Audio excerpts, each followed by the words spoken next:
Hello student, in chapter electrochemistry, today we are going to discuss most important topic electrode potential. So what is the electrode potential? When a metal rod dip in its own solution, here two possibilities may occur. First one is metal rod arises negative charge and solution arise positive charge. ठीक है, this layer of the charge is known as the electrode potential and second one is the metal rod arise positive charge and solution arise negative charge. ठीक है, this term is known as the electrode potential. तो when a metal dip in the solution of its own ions, the metal acquires either a positive or negative charge with respect to the solution. Okay, and this is known as the electrode potential. The potential difference developed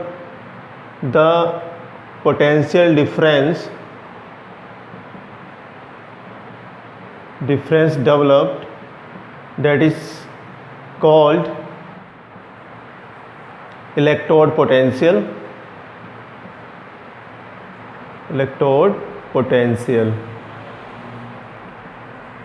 अब student आपको ये समझना है कि metal rod पर ही negative charge क्यों आया, solution में पॉजिटिव चार्ज क्यों आया, एंड द मेटल रॉड पर पॉजिटिव चार्ज और सॉल्यूशन में नेगेटिव चार्ज आया क्यों आया.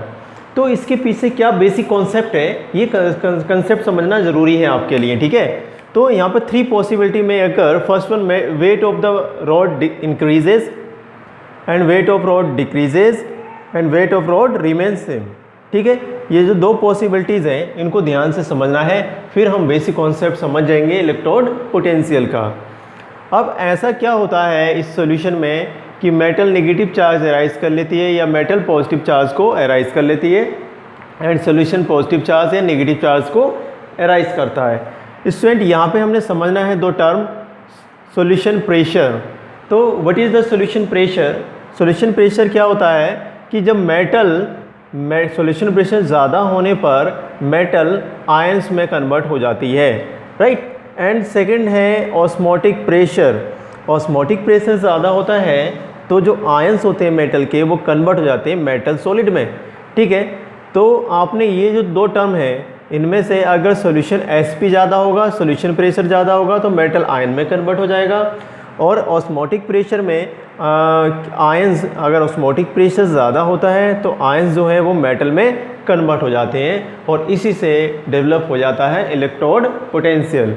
अब इलेक्ट्रोड पोटेंशियल कहने का मीनिंग इसलिए हम इलेक्ट्रोड पोटेंशियल बोलते हैं क्योंकि ये इलेक्ट्रोड है और इलेक्ट्रोड पर ये पॉजिटिव नेगेटिव चार्ज डेवलप हो जाता है. So it is known as the electrode potential. ठीक, यहाँ तक नोट कीजिए.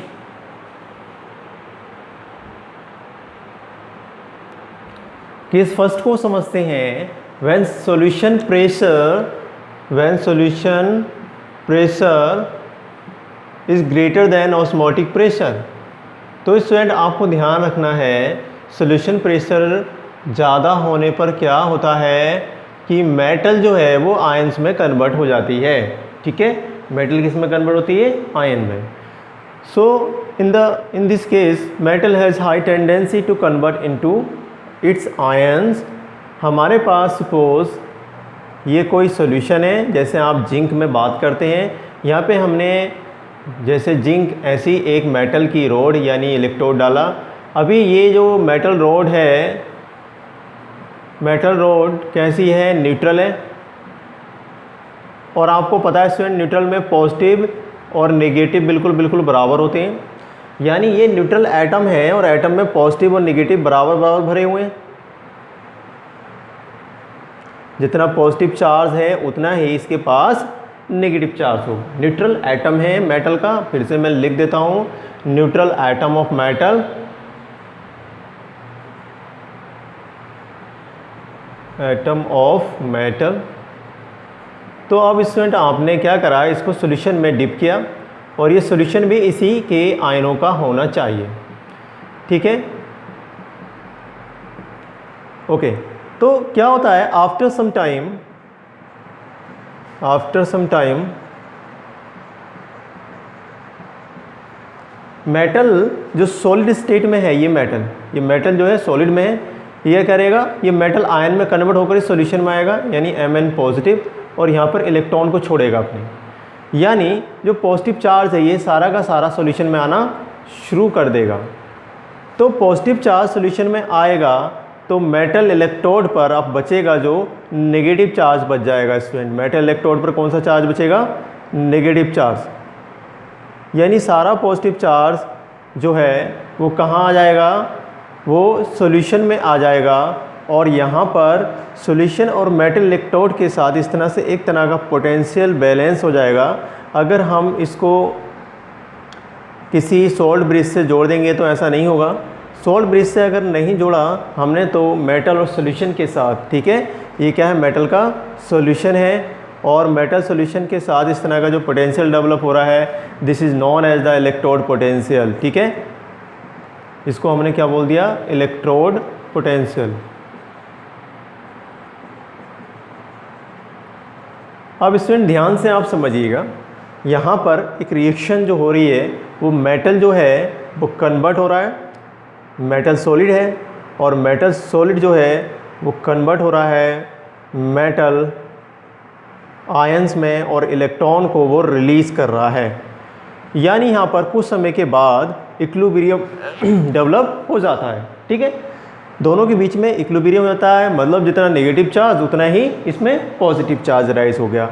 ठीक है, अब ये कंडीशन जो आपने पढ़ा था अभी गैल्वेनिक सेल जो प्रीवियस लेक्चर में, उसमें आपने कहा था जो नेगेटिव इलेक्ट्रोड होता है उसमें क्या होता है? ऑक्सीडेशन होता है। तो यहाँ पर भी क्या हो रहा है? ये ऑक्सीडेशन हो रहा है। और स्टूडेंट आपने पढ़ा था ऑक्सीडेशन कहाँ पर होता है? तो जिंक हो सकता है, ये जो रॉड है ये जिंक की है, और यहाँ पे ZnSO4 का हमने सॉल्यूशन लिया होगा। ठीक है, तो यहाँ पे जो पोटेंशियल डेवलप हुआ, इस पोटेंशियल का एक नाम है ऑक्सीडेशन पोटेंशियल। यहाँ पे जो इलेक्ट्रोड पोटेंशियल आ रहा है, क्योंकि यहाँ पर एनोड के जैसे काम कर रहा है, ये कैसे बन जा रहा है? एनोड के जैसे बन जा रहा है, और इस पर जो पोटेंशियल डेवलप होगा उस पोटेंशियल का नाम होगा ऑक्सीडेशन पोटेंशियल। तो when a metal ions pass from the electrode into the solution, अगर मेटल के पॉजिटिव चार्ज इलेक्ट्रोड से सॉल्यूशन में आते हैं तो क्या होगा? Negative charge on the electrode, है ना, and the solution positive charge. तो सॉल्यूशन पे electrode in the solution positive charge हो जाएगा,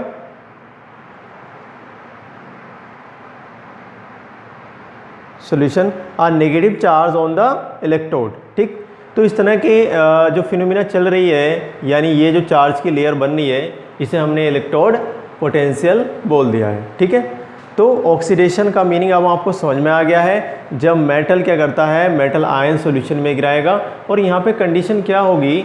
मास जो है, वेट जो है, इसका क्या हो जाएगा?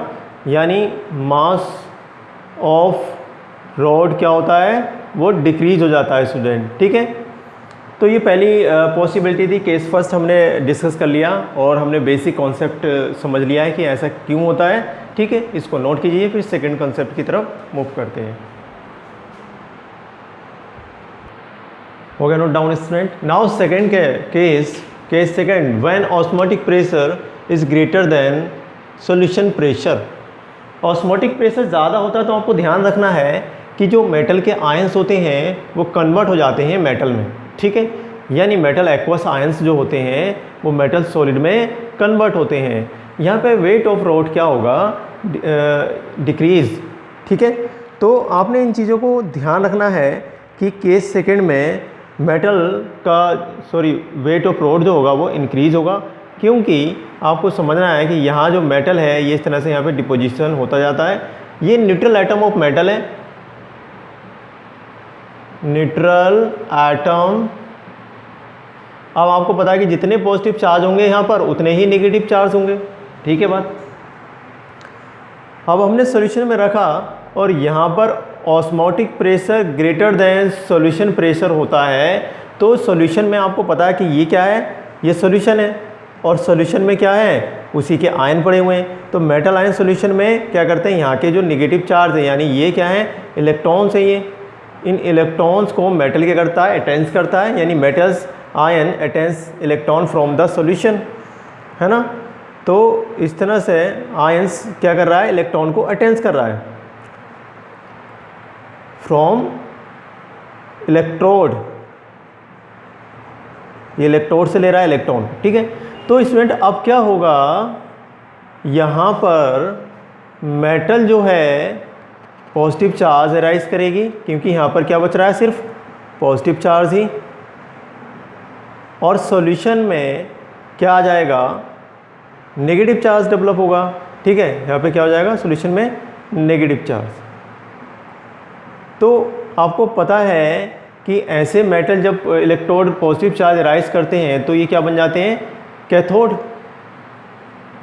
और कैथोड पर पॉजिटिव चार्ज और यहाँ पर नेगेटिव चार्ज, यानी यहाँ पे क्या होगा, रिडक्शन पोटेंशियल। तो ये जो एक तरह का पोटेंशियल डेवलप हुआ है, this is known as the reduction potential, ठीक। थोड़े समय के बाद अगर हमने इसमें सॉल्ट ब्रिज नहीं लगाया तो थोड़े टाइम के बाद, after some time, equilibrium develop हो जाता है, यानी मेटल ने इलेक्ट्रॉन लिए और मेटल किस में कन्वर्ट हो रहा है, सॉलिड में। ये क्या है, एक्वस वाला, सॉल्यूशन वाला। तो इस पोटेंशियल को हम बोलते हैं रिडक्शन पोटेंशियल, और ये डेवलप होता है एट कैथोड पर, right. Metal ions in solution gains electrons from electrode, ठीक है। तो metal ions attains electron from the electrode, leaving a positive charge on electrode, और इलेक्ट्रोड पर पॉजिटिव चार्ज छोड़ देता है। This is known as the electrode potential reduction potential, right. तो cathode पर जो होता है वो रिडक्शन पोटेंशियल होता है, एनोड पर ऑक्सीडेशन पोटेंशियल होता है। तो दो पॉसिबिलिटीज़ हमने डिस्कस कर ली, इसको नोट डाउन कीजिए।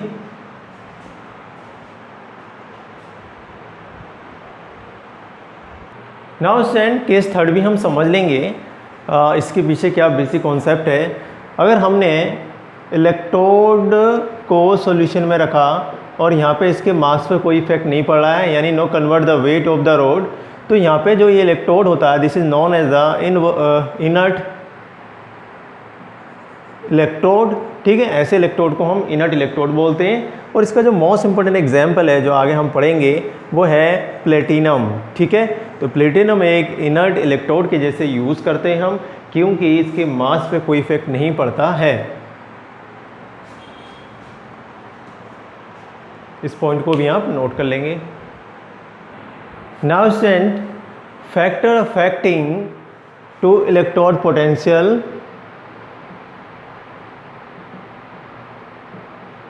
To electrode potential. फर्स्ट है nature of the metal and its ions, ठीक है। जैसे कि मैंने जिंक ली तो ईजिली ये कन्वर्ट हो जाता है Zn पॉजिटिव आयनों में।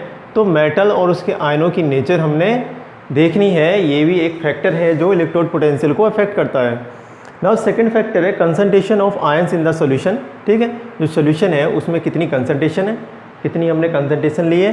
थर्ड है टेम्परेचर ऑफ द एक्सपेरिमेंट की टेम्परेचर कितना है। तो ये तीनों फैक्टर जो हैं इलेक्ट्रोड पोटेंशियल को अफेक्ट करते हैं। अब इन तीनों फैक्टर को हमने क्या करना है, इन तीनों फैक्टर के बेसिस पर हमने स्टैंडर्ड इलेक्ट्रोड पोटेंशियल को, यानी स्टैंडर्ड इलेक्ट्रोड पोटेंशियल में हमने कंडीशन लेनी है कि टेम्परेचर 25 डिग्री सेल्सियस कर देंगे, कंसंट्रेशन 1 मोल कर देंगे। तो हमने वहाँ पे इलेक्ट्रोड पोटेंशियल अगर हम चेक करते हैं तो उसको हम बोलते हैं स्टैंडर्ड इलेक्ट्रोड पोटेंशियल, ठीक है। तो इन फैक्टर से एक नया टर्म राइज होता है जिसे हम स्टैंडर्ड इलेक्ट्रोड पोटेंशियल कहते हैं, ठीक है। इसको आप नोट कीजिए, फिर हम आगे बढ़ते हैं। नाउ स्टूडेंट, नेक्स्ट टर्म है हमारा स्टैंडर्ड इलेक्ट्रोड पोटेंशियल। अब आपने चाहे ऑक्सीडेशन पोटेंशियल चेक करना हो, चाहे आपने रिडक्शन, तो मैंने यहाँ पे ये positive charge negative charge oxidation potential का दिखाया है। अब इसमें आपने टेम्परेचर यहाँ पे 25 डिग्री सेल्सियस या 298 केल्विन में फिक्स किया, एंड प्रेशर 1 atm, और इसकी मोलरिटी इन्होंने 1 m ले ली है, ठीक है, यूनिट मोलरिटी। तो स्टूडेंट इस कंडीशन में अगर हम यहाँ पे जो ये इलेक्ट्रोड पोटेंशियल चेक कर रहे हैं, this is the electrode potential,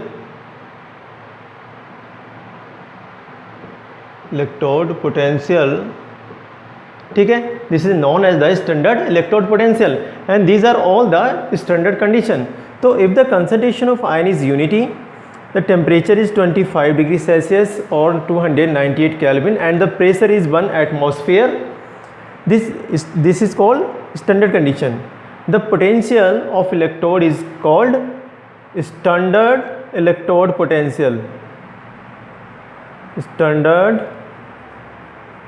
electrode potential EP। Okay, it is represented by E0। इसको हम किससे रिप्रेजेंट करते हैं? E0 से रिप्रेजेंट करते हैं। ठीक है, तो यहाँ पे हमने आज के लेक्चर में इलेक्ट्रोड पोटेंशियल बेसिक कॉन्सेप्ट से समझ लिया, काफ़ी डीपली मैंने समझाया आपको। अच्छे से आप इसके नोट्स बनाइए, इसको रिवाइज कीजिए। ठीक है, बाकी की चीज़ें हम नेक्स्ट लेक्चर में डिस्कस करेंगे।